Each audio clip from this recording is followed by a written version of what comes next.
Folge 4: Das große Finale. Die Champions League der Redewendungen. Hallo und herzlich willkommen zur 4. und letzten Podcast-Folge unserer Serie Typische deutsche Redewendungen. Es erfüllt mich mit großer Freude, dass du heute wieder dabei bist. Wir haben gemeinsam eine weite Reise hinter uns gebracht. Wir sind durch den Alltag gewandert, haben die Büros der Arbeitswelt besucht und uns die 3 großen Motoren der Sprache angesehen: die Verben haben, sein und machen. Dass du heute hier bist, zeigt mir, dass du verstanden hast, dass Deutsch mehr ist als nur Grammatiktabellen. Du hast begonnen, die Seele der Sprache zu fühlen. Heute erwartet dich das große Finale. Wir schauen uns die Redewendungen an, die Deutsche wirklich in ihrem Alltag benutzen. Nicht nur im Beruf, sondern auch am Küchentisch, beim Einkaufen oder beim Treffen mit Freunden. Am Ende dieser Folge wirst du erstens über 20 der wichtigsten Redewendungen für alle Lebensbereiche kennen. Zweitens verstehen, wie man sie in informellen und formellen Kontexten punktgenau einsetzt. Drittens deine Intuition so weit gestärkt haben, dass du in Gesprächen nicht mehr mühsam übersetzt, sondern die Bedeutung fühlst. Bevor wir dieses Finale gemeinsam feiern, unser bewährtes Lernritual. Erstens, erstes Hören. Entspannt zuhören. Zweitens, spüre die Sicherheit, die du bereits gewonnen hast. Drittens, viele Wörter werden dir jetzt schon vertraut sein. Viertens, zweites Hören. Nutze das Shadowing. Fünftens, sprich die Sätze aktiv mit mir mit. Sechstens, gib deiner Stimme Kraft und Rhythmus. Siebtens, drittes Hören. Genieße den Fluss. Achtens, du verstehst jetzt bereits aktiv die Nuancen.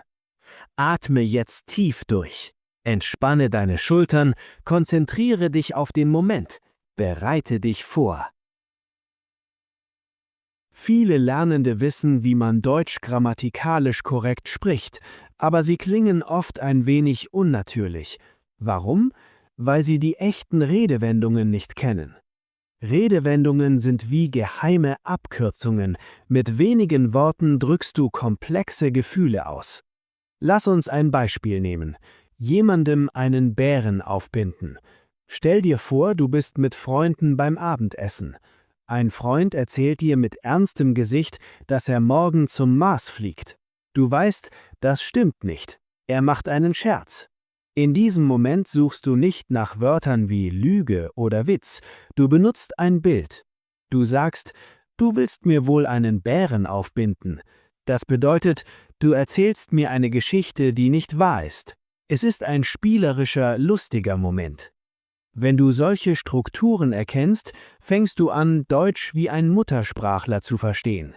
Du suchst nicht mehr nach den einzelnen Wörtern im Buch der Buch, sondern du verstehst das Bild direkt in deinem Kopf.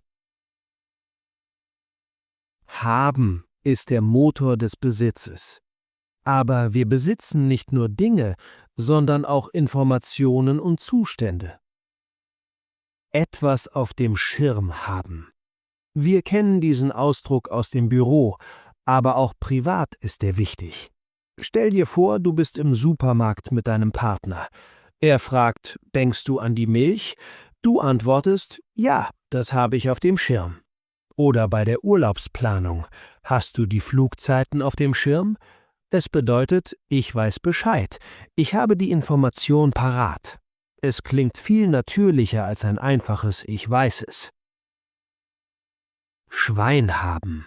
Das ist die informelle Art für Glück haben. Beispiel im Alltag: Du suchst einen Parkplatz in der vollen Innenstadt. Plötzlich fährt jemand direkt vor dir raus. Du sagst, da habe ich echt Schwein gehabt. Es ist die Freude über einen unerwarteten Vorteil. Ein Schwein war früher ein Symbol für Nahrung und Reichtum. Wer ein Schwein hatte, hatte Glück, weil er im Winter nicht hungern musste. Den Bogen raushaben. Bedeutung: etwas endlich verstehen oder eine schwierige Technik beherrschen. Beispiel in der Familie: Du erklärst deinem Kind, wie man Fahrrad fährt. plötzlich klappt es. Du sagst, super, jetzt hast du den Bogen raus. Oder du lernst ein neues Computerprogramm. Zuerst ist es schwer, aber dann verstehst du das Prinzip. Jetzt habe ich den Bogen raus. Redewendungen mit Sein, dein innerer Kompass. Sein beschreibt, wer wir sind. Es ist der Motor unserer Identität und unseres Gefühlszustands. Auf Zack sein. Bedeutung: schnell, aufmerksam und intelligent reagieren. Nicht nur im Job wichtig. Stell dir vor, dein Nachbar hilft dir, einen schweren Schrank zu tragen und organisiert sofort alles perfekt. Du sagst, Mensch, du bist echt auf Zack. Es ist ein Lob für Effizienz und Schlauheit im täglichen Miteinander. Hin und weg sein. Bedeutung: völlig begeistert sein. Das benutzt man oft bei Erlebnissen. Du warst im Urlaub? Ich bin völlig hin und weg von den Bergen. Du hast ein tolles Konzert besucht? Ich war von der Musik hin und weg. Es ist eine sehr warme, emotionale Art der Begeisterung. Von der Rolle sein. Bedeutung: verwirrt oder erschöpft sein. Stell dir vor, du hattest eine schlaflose Nacht. Am nächsten Morgen vergisst du deinen Schlüssel in der Wohnung. Du sagst zu deinem Partner, Entschuldigung, ich bin heute völlig von der Rolle. Es ist eine ehrliche Entschuldigung für einen Moment der Schwäche. Atme tief durch. Spüre die Ruhe in deiner Stimme. Diese Sätze geben dir Kraft. Redewendungen mit Machen. Aktiv die Welt gestalten. Machen ist die Aktion. Wir benutzen es, wenn wir etwas verändern wollen. Reinen Tisch machen. Bedeutung: Klarheit schaffen, Konflikte lösen. Oft in der Partnerschaft benutzt. Wenn es ein Missverständnis gab, sagt man, komm, wir machen jetzt reinen Tisch und reden ganz ehrlich miteinander. Es bedeutet, alle alten Sorgen vom Tisch zu wischen und neu anzufangen. Sich Gedanken machen. Bedeutung: intensiv nachdenken oder sich sorgen. Beispiel: ein Freund hat Probleme. Du sagst, ich mache mir Gedanken um dich. Es klingt viel tiefer und emotionaler als ich denke nach. Es zeigt, dass dir die Person wichtig ist. Den Sack zumachen. Bedeutung: etwas erfolgreich abschließen. Beispiel beim Sport. Dein Team führt kurz vor Ende. Ein Mitspieler sagt, komm, jetzt machen wir den Sack zu. Es ist das Gefühl des Finales, der letzte Schritt zum Erfolg. Das Geschäft ist abgeschlossen. Die sozialen Klassiker. Bodenständigkeit und Mitgefühl. Die Kirche im Dorf lassen. Bedeutung: nicht übertreiben, sachlich bleiben. Stell dir vor, dein Kind hat eine schlechte Note und du denkst sofort, es bekommt niemals einen Job. Dein Partner sagt, jetzt lass mal die Kirche im Dorf, es ist nur eine Note. Es ist der Ruf nach Realität und Ruhe. Auf dem Teppich bleiben. Bedeutung: realistisch bleiben, nicht arrogant werden. Wenn jemand nach einem kleinen Erfolg glaubt, er sei der Größte, sagst du, bleib mal auf dem Teppich. Es ist die Mahnung zur deutschen Bodenständigkeit. Ins Fettnäpfchen treten. Bedeutung: unabsichtlich etwas Peinliches sagen. Du fragst jemanden, wie geht es deiner Frau? Und erfährst, dass sie sich vor kurzem getrennt haben. Oh nein, das war ein Fettnäpfchen. Es beschreibt dieses unangenehme Gefühl, wenn man das Falsche zur falschen Zeit sagt. Die berühmten 3: Glück, Ordnung und Blockaden. Es gibt Redewendungen, die so berühmt sind, dass sie in dieser Serie nicht fehlen dürfen.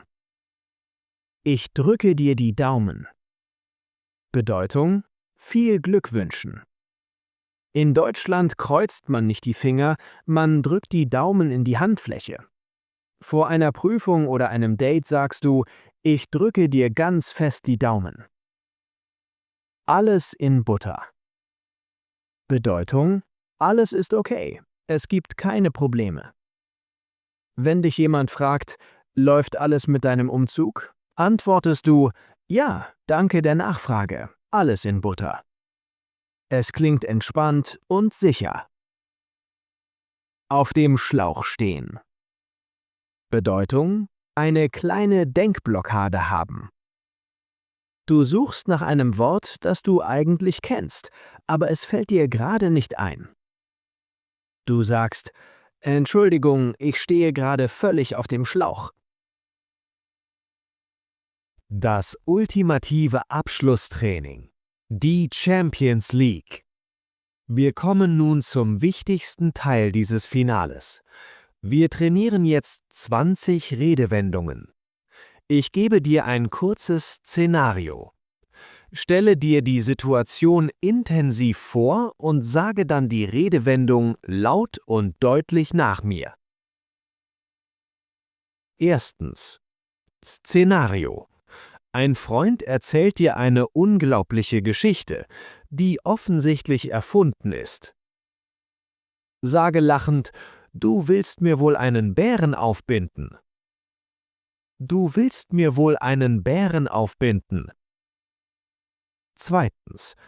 Szenario. Du hast im Lotto gewonnen oder gerade noch den letzten Zug erwischt. Sage mit Freude, da hab ich echt Schwein gehabt. Da hab ich echt Schwein gehabt. Drittens. Szenario. Dein Partner fragt dich, ob du an den wichtigen Termin am Abend gedacht hast.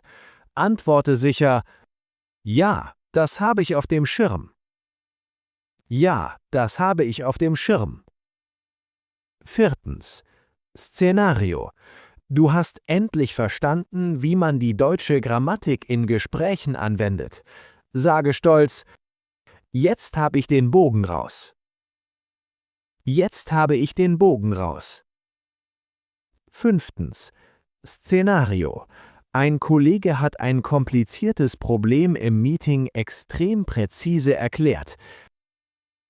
Sage bewundernd, Sie haben den Nagel auf den Kopf getroffen. Sie haben den Nagel auf den Kopf getroffen. Sechstens. Szenario. Ein Freund übertreibt völlig und macht aus einer kleinen Meinungsverschiedenheit ein riesiges Drama. Sage ruhig, jetzt lass mal die Kirche im Dorf. Jetzt lass mal die Kirche im Dorf. Siebtens. Szenario. Ein Bekannter ist nach einem kleinen Erfolg ein bisschen zu eingebildet geworden. Sage mahnend, bleib mal auf dem Teppich. Bleib mal auf dem Teppich. Achtens. Szenario. Du fragst jemanden nach seinem Hobby und erfährst, dass er es wegen eines Unfalls aufgeben musste. Sage betreten, da bin ich voll ins Fettnäpfchen getreten. Da bin ich voll ins Fettnäpfchen getreten. Neuntens. Szenario. Dein bester Freund hat morgen ein wichtiges Vorstellungsgespräch. Sage motivierend, ich drücke dir ganz fest die Daumen. Ich drücke dir ganz fest die Daumen. 10. Dein Umzug in die neue Stadt ist perfekt verlaufen. Alles ist fertig. Sage entspannt, ja, danke, es ist alles in Butter. Ja, danke, es ist alles in Butter. 11. Szenario, du suchst nach deinem Hausschlüssel, den du gerade noch in der Hand hattest, und findest ihn nicht. Sage ratlos, Entschuldigung, ich stehe gerade völlig auf dem Schlauch. Entschuldigung, ich stehe gerade völlig auf dem Schlauch. 12. Szenario, jemand erklärt dir eine mathematische Formel und du verstehst absolut gar nichts. Sage ehrlich, tut mir leid, ich verstehe gerade nur Bahnhof. Tut mir leid, ich verstehe gerade nur Bahnhof. 13. Szenario: Du hast ein wunderschönes altes Schloss in Deutschland besichtigt. Sage begeistert: Ich war von diesem Anblick völlig hin und weg. Ich war von diesem Anblick völlig hin und weg. 14. Szenario: Ein Freund wirkt heute sehr abwesend und antwortet nur kurz auf deine Fragen. Sage verständnisvoll: Er ist heute wohl nicht ganz bei sich. Er ist heute wohl nicht ganz bei sich. 15. Szenario: Du hattest einen sehr langen Arbeitstag und kannst kaum noch klar denken. Sage erschöpft: Leute, ich bin heute völlig von der Rolle. Leute, ich bin heute völlig von der Rolle. 16. Szenario: Es gibt seit Tagen ein Missverständnis mit deinem Nachbarn und du willst es endlich klären. Sage bestimmt: Lassen Sie uns bitte reinen Tisch machen. Lassen Sie uns bitte reinen Tisch machen. 17. Szenario: Du sorgst dich um die Gesundheit oder die Sorgen eines guten Freundes. Sage einfühlsam: Ich mache mir große Gedanken um dich. Ich mache mir große Gedanken um dich. 18. Szenario: Eine lange Verhandlung ist fast fertig. Es fehlt nur noch eine letzte Unterschrift. Sage entschlossen: Komm, jetzt machen wir den Sack zu. Komm, jetzt machen wir den Sack zu. 19. Szenario: Deine Nachbarin löst jedes technische Problem im Haus blitzschnell und sehr schlau. Sage anerkennend: Mensch, du bist echt auf Zack. Mensch, du bist echt auf Zack. 20. Szenario: Dir ist eine schwere Last von den Schultern gefallen, weil du eine wichtige Zusage erhalten hast. Sage erleichtert: Da ist mir echt ein Stein vom Herzen gefallen. Da ist mir echt ein Stein vom Herzen gefallen. Das große Finale. 2 Bonusüberraschungen für dich. Bevor wir uns verabschieden, habe ich noch 2 Bonusredewendungen für dich reserviert. Sie sind wie das Sahnehäubchen auf deiner Torte. Die erste Überraschung ist ein Katzensprung. Bedeutung: Es ist sehr nah, nur eine sehr kurze Entfernung. Stelle dir vor, du fragst einen Passanten: Ist es weit zum Supermarkt? Er antwortet: Nein, das ist nur ein Katzensprung. Es bedeutet, es ist so nah, dass eine Katze dorthin springen könnte. Ein wunderbares Wort für kurze Wege im Alltag. Die zweite Überraschung ist die Nase vorn haben. Bedeutung: in Führung liegen, einen Vorteil haben oder besser als die Konkurrenz sein. Stelle dir vor, du lernst schneller Deutsch als alle anderen in deinem Kurs, weil du diesen Podcast hörst. Dann sagen deine Mitschüler bewundernd: Du hast wirklich die Nase vorn. Es ist ein Zeichen von Erfolg und Vorsprung. Stelle dir vor, du hast dein Ziel erreicht und sagst zu dir selbst im Spiegel: In Deutsch habe ich jetzt die Nase vorn. Vielleicht fragst du dich am Ende dieser Serie: Wann werde ich das alles in echten Gesprächen anwenden? Mein Rat ist: Sei geduldig. Der wichtigste Schritt ist das Wiedererkennen. Wenn du im Fernsehen eine Serie schaust und ein Charakter sagt: Ich bin völlig von der Rolle, und du verstehst sofort, dass er erschöpft ist, ohne im Kopf mühsam zu übersetzen, dann hast du gewonnen. In diesem Moment ist dein Gehirn keine Übersetzungsmaschine mehr. Es versteht Deutsch direkt.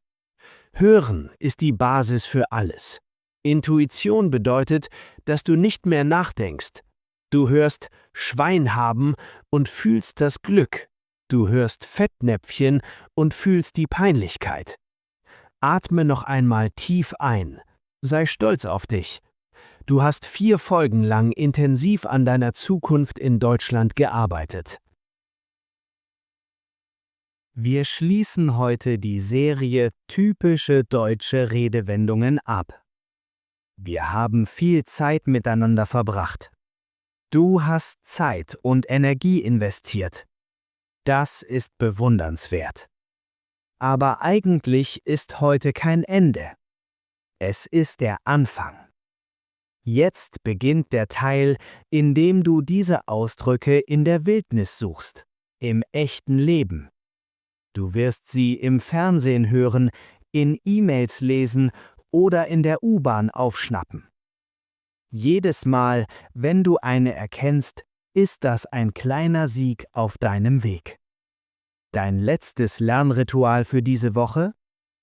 Erstens, erstes Hören. Hör dir diese Folge noch einmal an und freue dich darüber, wie viel du schon verstehst. Zweitens, zweites Hören. Nutze das Shadowing intensiv. Drittens, achte auf deine Aussprache und deinen ganz persönlichen Rhythmus. Viertens, drittes Hören. Hör entspannt zu und genieße den Klang der Sprache. Ein letzter Tipp: Wähle dir eine einzige Redewendung aus dieser Folge aus, die dir am allerbesten gefällt. Vielleicht ist es der Katzensprung oder der Stein vom Herzen. Versuche, diese eine Redewendung diese Woche einmal laut zu sagen. Zu deinem Partner, zu einem Nachbarn oder einfach zu dir selbst vor dem Spiegel. Werde eins mit diesem Bild. Vielen Dank, dass du mich auf dieser Reise begleitet hast. Dein Fleiß, deine Geduld und dein Wille, Deutsch nicht nur zu lernen, sondern zu leben, sind das Fundament für deinen Erfolg. Die Sprache ist jetzt kein unüberwindbares Hindernis mehr für dich. Du hast die Lampen angezündet, die Wege markiert und die Türen geöffnet. Geh jetzt hinaus, sei mutig und benutze deine neuen Bilder. Wir hören uns bald wieder bei neuen Themen rund um das Leben, Arbeiten und Lernen in Deutschland. Bis dahin, alles Gute, viel Erfolg bei deinen Gesprächen und viel Freude beim Deutschleben. Tschüss und auf Wiedersehen.